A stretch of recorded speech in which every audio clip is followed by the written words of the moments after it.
1774ನೇ ದಿನದ ಅನ್ನದಾಸೋಹಕ್ಕೆ ನಾಗರಾಜ್ ಅನ್ನೋರವರು ಅನ್ನದಾಸೋಹಕ್ಕೆ ಸಹಾಯ ನೀಡಿದ್ದಾರೆ. ಇದೇ ರೀತಿ ಪ್ರತಿಯೊಬ್ಬರು ಇಲ್ಲೇ ಬಂದು ಆಶ್ರಮದಲ್ಲೇ ಬಂದು ಹುಟ್ಟುಹಬ್ಬನ ಆಚರಿಸ್ಕೊಂಡ್ರೆ ನಮಗೆ ತುಂಬ ಒಳ್ಳೆಯದಾಗುತ್ತೆ. ಹಾಗೂ ಇವರ ಬರ್ತ್ಡೇ ಕಾರ್ಯಕ್ರಮವನ್ನು ಇಲ್ಲಿ ಆಶ್ರಮದಲ್ಲಿ ಇದ್ದು ಬಡ ಮಕ್ಕಳಿಗೆ ನೋಟ್ಬುಕ್ ವಿತರಣೆ, ಪೆನ್ಸಿಲು, ಪೆನ್ನು ಕೊಟ್ಟಿದ್ದಾರೆ. ಹಾಗೂ ಸಿಹಿ ತಿಂಡಿ ಇದನ್ನು ವಿತರಿಸಿದ್ದಾರೆ. ದೊಡ್ಡಬಳ್ಳಾಪುರ ಜನತೆಗೆ ಏನಿವತ್ತು ನಮ್ಮ ಮಲ್ಲೇಶ್ ಅವರು ಅನ್ನದಾನ ಮಲ್ಲೇಶ್ ಅಂತ ಹೆಸರಾಗಬೇಕು.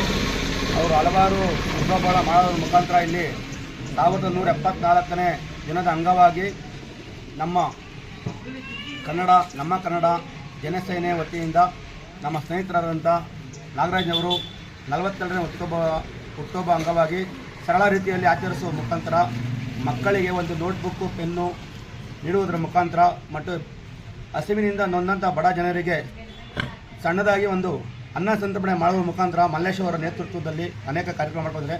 ಅವ್ರ ನೇತೃತ್ವದಲ್ಲಿ ನಮ್ಮ ಸಂಘಟನೆಯಲ್ಲಿ ನಮ್ಮ ನಾಗರಾಜ್ ಅವರು ಹುಟ್ಟುಹಬ್ಬ ಬಹಳ ವಿಜೃಂಭಣೆ ಮಾಡಬೇಕಾಗಿತ್ತು. ನಮ್ಮ ಸಂಘಟನೆ ಸೇರಿ ನಾವು ಹೇಳಿದಾಗ ಬೇಡ, ಸರಳವಾಗಿ ಮಾಡೋಣ, ಬಡವರು ಸಹಾಯ ಮಾಡೋಣ, ಬಡ ಮಕ್ಕಳು ವಿದ್ಯಾರ್ಥಿಗೆ ಸಹಾಯ ಮಾಡೋಣ, ನಾಳೆ ಸಹ ಅವರು ಉನ್ನತ ಮಟ್ಟಕ್ಕೆ ಹೇಳಿ ಇಂದಿನ ಮಕ್ಕಳೇ ಮುಂದಿನ ಪ್ರಜೆಗಳಂತ ಹೇಳುತ್ತಾ ಅವರಿಗೆ ನಮ್ಮ ಸಣ್ಣ ಒಂದು ಕಿರುಕಾಣಿಕೆ ನೀಡೋದ್ರ ಮುಖಾಂತರ ಸರಳವಾಗಿ ಹುಡುಗಾವ ಮಾಡ್ಕೊಂಡಿದ್ವಿ. ನಾಗರಾಜ್ಗೆ ಅವರಿಗೆ ಭಗವಂತ ಆರೋಗ್ಯ ಐಶ್ವರ್ಯ ಕೊಟ್ಟು ಕಾಪಾಡಲಿ, ಮುಂದಿನ ನಮ್ಮ ಸಂಘಟನೆ ಏಳಿಗೆಗಾಗಿ ದುಡಿಲಿ, ನಾವೆಲ್ಲ ಜೊತೆಗಿರ್ತೀವಿ.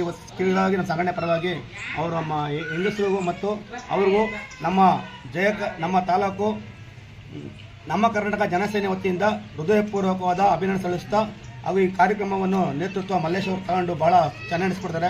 ಅವ್ರು ಯಾವುದೇ ಕಾರ್ಯಕ್ರಮ ಮಾಡಿದ್ರು ಚೆನ್ನಾಗಿ ನಡೆಸ್ತಾರೆ. ಇಡೀ ದೊಡ್ಡಬಳ್ಳಾಪುರ ಹೆಸರಾದಂಥ ಮಲ್ಲೇಶ್ ಅವರು ಅನ್ನದಾನ ಅಂದರೆ ಮಲ್ಲೇಶ್ ಅವ್ರ ಹೆಸರು ಬರುತ್ತೆ. ಪಾಪ ಅವ್ರು ನಿಸ್ವಾರ್ಥಿಯನ್ನು ಸೇವೆ ಮಾಡ್ತಾಯಿದ್ದಾರೆ.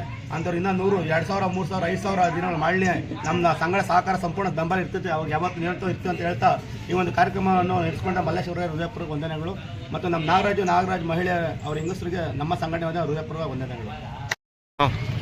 ಎಲ್ಲರಿಗೂ ನಮಸ್ಕಾರ ಸ್ನೇಹಿತರೆ. ಇಂದು ನಿರಂತರ ಅನ್ನದಾಸೋಹದ 1774ನೇ ದಿನದ ಅನ್ನದಾಸೋಹ. ಇಂದಿನ ವಿಶೇಷತೆ ಏನು ಅಂದರೆ, ಆತ್ಮೀಯ ಗೆಳೆಯರು, ರಾಜ್ ವಂಶದ ಅಭಿಮಾನಿಗಳು ಆದಂಥ ಶ್ರೀಯುತ ನಾಗರಾಜ್ರವರ ಹುಟ್ಟುಹಬ್ಬದ ಸಂಭ್ರಮ. ಈ ಒಂದು ಹುಟ್ಟುಹಬ್ಬದ ಸಂಭ್ರಮದಲ್ಲಿ ನಮ್ಮ ಒಂದು ಅನ್ನದಾಸೋಹ ಸಮಿತಿಯೊತ್ತಿಗೆ ಬಂದು ಇಲ್ಲಿ ಹಸಿದವರಿಗೆ ಅನ್ನ ನೀಡುವಂಥ ಮೂಲಕ ಹಾಗೂ ಸರ್ಕಾರಿ ಶಾಲಾ ಮಕ್ಕಳಿಗೆ ನೋಟ್ಬುಕ್ ಹಾಗೂ ಪೆನ್ ವಿತರಣೆ ಮಾಡುವಂಥ ಮೂಲಕ ತಮ್ಮ ಹುಟ್ಟುಹಬ್ಬವನ್ನು ಸರಳವಾಗಿ ಆಚರಣೆ ಮಾಡಿಕೊಂಡು ಈ ಒಂದು ಅರ್ಥಪೂರ್ಣ ಕಾರ್ಯಕ್ರಮಕ್ಕೆ ಈ ಒಂದು ನಾಂದಿ ಆಡಿದ್ದಾರೆ. ಅವರಿಗೆ ಹಾಗೂ ಅವರ ಕುಟುಂಬ ವರ್ಗದವರಿಗೆ ನಮ್ಮ ಅನ್ನದಾಸ ಸಮಿತಿಯ ಪರವಾಗಿ ಹೃದಯಪೂರ್ವಕ ಧನ್ಯವಾದಗಳನ್ನು ಸಲ್ಲಿಸ್ತಾ ಇದ್ದೀವಿ. ಹಾಗೂ ಈ ಒಂದು ಕಾರ್ಯಕ್ರಮಕ್ಕೆ ಶ್ರೀಯುತ ಕೆಂಪರಾಜುರವರು, ನಮ್ಮ ಕರ್ನಾಟಕ ಜನಸೈನ್ಯ ತಾಲೂಕು ಅಧ್ಯಕ್ಷರು, ಹಾಗೂ ಶ್ರೀಯುತ ಮುನ್ರಾಜುರವರು, ಹಾಗೂ ಸಮಾಜ ಸೇವಕರಾದಂಥ ಶ್ರೀಯುತ ವರುಣ್ ಬಿಡಿಕೆರೆಯರವರು ಹಾಗೂ ಅವರ ಇನ್ನೂ ಹಲವಾರು ಸ್ನೇಹಿತರು ಈ ಒಂದು ಕಾರ್ಯಕ್ರಮಕ್ಕೆ ಆಗಮಿಸಿ ಅವರಿಗೆ ಒಂದು ಶುಭ ಕೋರಿದ್ದಾರೆ. ಅವ್ರಿಗೂ ಸಹ ಈ ಒಂದು ಕಾರ್ಯಕ್ರಮದ ಪರವಾಗಿ ಹೃದಯಪೂರ್ವಕ ಧನ್ಯವಾದಗಳನ್ನು ಸಲ್ಲಿಸ್ತಾ ಇದ್ದೀವಿ. ಸ್ನೇಹಿತರೆ, ನಿಮ್ಮ ಹುಟ್ಟುಹಬ್ಬವನ್ನು ಆಚರಣೆ ಮಾಡ್ಕೊಬೇಕು ಅಂದರೆ ಹಲವಾರು ರೀತಿ ಇರುತ್ತೆ. ಸಾಮಾಜಿಕ ಕಳಕಳಿಯಿಂದ ಮಾಡ್ಕೊಂತ ಈ ಹುಟ್ಟುಹಬ್ಬಕ್ಕೆ ತುಂಬ ಅರ್ಥಪೂರ್ಣವಾಗಿರ್ತದೆ. ತಮ್ಮ ಯಾವುದೇ ಹುಟ್ಟುಹಬ್ಬಗಳನ್ನು ಈ ರೀತಿ ಸಮಾಜಮುಖಿಯಾಗಿ ಅರ್ಥಪೂರ್ಣವಾಗಿ ಆಚರಣೆ ಮಾಡ್ಕೊಬೇಕು ಅಂತ ಹೇಳಿ ತಮ್ಮಲ್ಲಿ ವಿನಂತಿ ಮಾಡ್ಕೊತಾ ಇಂದು ಹುಟ್ಟುಹಬ್ಬವನ್ನು ಆಚರಣೆ ಮಾಡ್ಕೊತಾ ಇರ್ತಕ್ಕಂಥ ಶ್ರೀಯುತ ನಾಗರಾಜ್ ಅವರಿಗೆ, ಮುಖ್ಯವಾಗಿ ಅವರ ಶ್ರೀಮತಿಯವರಿಗೆ ಈ ಒಂದು ಕಾರ್ಯಕ್ರಮದ ಪರವಾಗಿ ಹೃದಯಪೂರ್ವಕ ಧನ್ಯವಾದಗಳನ್ನು ಸಲ್ಲಿಸ್ತಾ ಇದ್ದೀನಿ.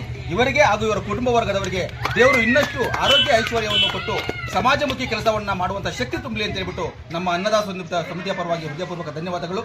ಎಲ್ಲರಿಗೂ ಶುಭವಾಗಲಿ ಸ್ನೇಹಿತರೆ. ನಮಸ್ಕಾರ.